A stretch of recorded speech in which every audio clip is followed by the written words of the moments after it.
Well, I truly appreciate that. Just everything you said from the last question, I think sheds so much more light on all of us, and we've all been there.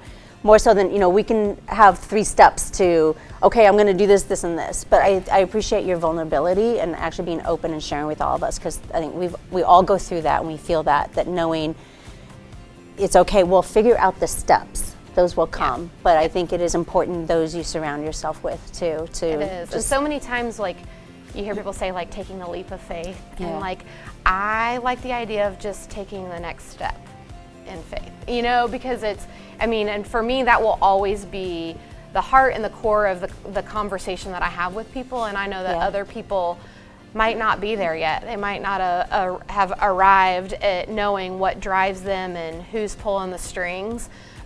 And for me, for 33 years, I didn't know that, and I was white knuckling my way through, and I was pretty successful at it until I wasn't, until you just get sick and tired of being sick and tired. To say, like, how do you go from this to this? And it's trusting, and it's not leaping, it's just stepping, because if you leap too far ahead, you're gonna fall. And so if you just take the next step and you just do the next thing that feels right in your business and life, whatever that is, and sometimes that means bouncing it off of other people, like not trying to figure it out yourself. Like, there's so many times I know I've caught myself being like, I'm just gonna pray over that.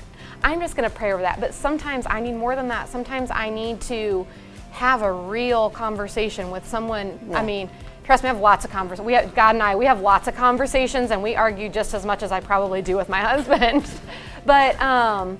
But sometimes it's good to find an unbiased soul that you can sit across the table from, to say, like, that understands what you're talking about. Because sometimes it's not gonna be your husband or your spouse or it's gotta be somebody who can commiserate with what you're going through every day, to say, like, I'm stuck. Do you have any advice? And because when we do that, one, we unburden ourselves. We get rid of a lot of stress, which we just carry around a lot of stress.